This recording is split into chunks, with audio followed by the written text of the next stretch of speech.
झारखंड एक ऐसा राज्य जिसकी छाती में छुपा है कोयला, बॉक्साइट और माइका जैसे बेशकीमती खजाने, जिसने भारत को विश्व स्तर पर पहचान दिलाई, जहाँ की धरती कभी सोने से भी कीमती हुआ करता था। जी हाँ दोस्तों, मैं बात कर रहा हूँ mica capital of the world कहे जाने वाले झारखंड का एक प्रमुख जिला कोडरमा के बारे में।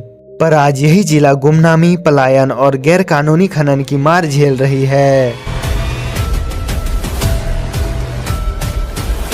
नमस्कार दोस्तों, मैं आशीष कुमार स्वागत करता हूं झारखंड सीरीज के वीडियो नंबर 12 में। तो दोस्तों चलिए जानते हैं कोडरमा जिला की कहानी।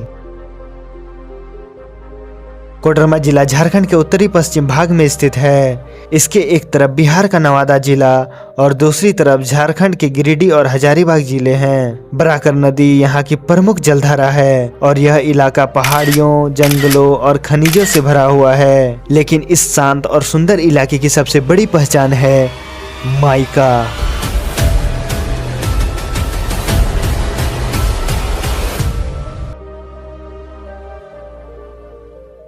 माइका यानी अभ्रक एक चमकदार खनिज है जिससे इलेक्ट्रॉनिक सामान, इंसुलेशन, कॉस्मेटिक और यहाँ तक कि मिसाइल टेक्नोलॉजी में भी इस्तेमाल किया जाता है। इसे और विस्तार से समझे तो माइका यानी अभ्रक सिलिकेट खनिजों का एक समूह है जो अपनी परतदार संरचना और आसानी से पतली लचीली चादर में विभाजित होने की क्षमता के लिए जाना जाता है। यह विभिन्न प्रकार के चट्टानों में पाए जाने वाला सामान्य खनिज है और गर्मी प्रतिरोध और विद्युत इंसुलेशन जैसे अपने अद्भुत गुणों के कारण कई अनुप्रयोगों में इसका उपयोग किया जाता है। कोडरमा और इसके पास के इलाके जैसे डोमचांच, सातगांव और छतरपुर में माइका की बहुतायत पाई जाती थी। ब्रिटिश काल में यहाँ से माइका निकाला जाता था और जापान, अमेरिका और रूस जैसे देश में भेजा जाता था। भारत का लगभग 80% अभ्रक उत्पादन अकेले कोडरमा से होता था। इसी वजह से कोडरमा को माइका कैपिटल ऑफ इंडिया से mica capital of the world के नाम से जाना जाने लगा था।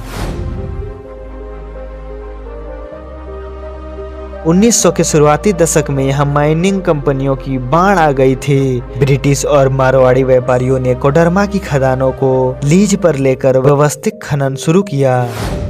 रेलवे लाइन भी बिछाई गई ताकि माइका को तेजी से देश के दूसरे हिस्सों और बंदरगाहों तक पहुंचाया जा सके।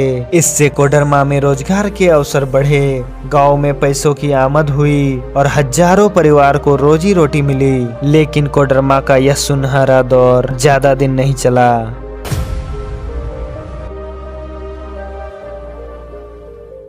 1970 के बाद जापान ने माइका खरीदना बंद कर दिया क्योंकि उन्होंने सिंथेटिक विकल्प ढूंढ लिया था। फिर 1990 के दशक में सरकारी प्रतिबंध और खनन नीतियों में बदलाव के कारण कानूनी माइनिंग ठप हो गई। पर माइका की डिमांड अभी भी बनी हुई थी, खासकर ब्यूटी इंडस्ट्री और इलेक्ट्रॉनिक्स में। इससे जन्म हुआ एक खतरनाक सिस्टम का, इल्लीगल माइनिंग, बाल मजदूर और माफिया राज की।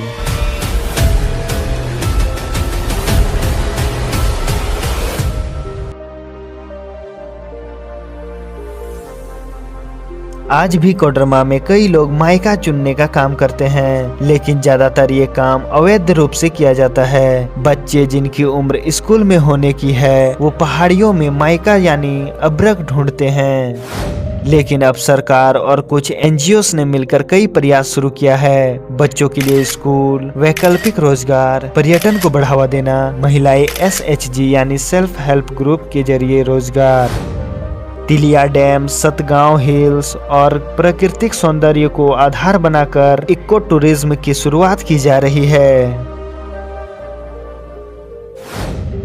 कोडरमा एक ऐसा जिला है जिसने भारत को कभी माइका की दुनिया में चमकाया था। आज भी यहाँ की मिट्टी में वह चमक बाकी है। जरूरत है तो सिर्फ सही दिशा दिखाने की। शिक्षा, तकनीक और टिकाऊ पर्यटन के जरिए कोडरमा फिर से देश के नक्शे में चमक सकता है। और हाँ, अगली बार जब आप किसी ब्यूटी प्रोडक्ट या इलेक्ट्रॉनिक गैजेट का इस्तेमाल करें तो याद कीजिएगा उस धरती को जिसने हमें इससे परिचित कराया था, यानी कोडरमा। तो दोस्तों कैसी लगी आपको कोडरमा की ये अनसुनी कहानी, कमेंट में जरूर बताइएगा। तो दोस्तों मिलते हैं हम नई इंटरेस्टिंग वीडियो के साथ, तब तक के लिए जय हिंद, जय भारत।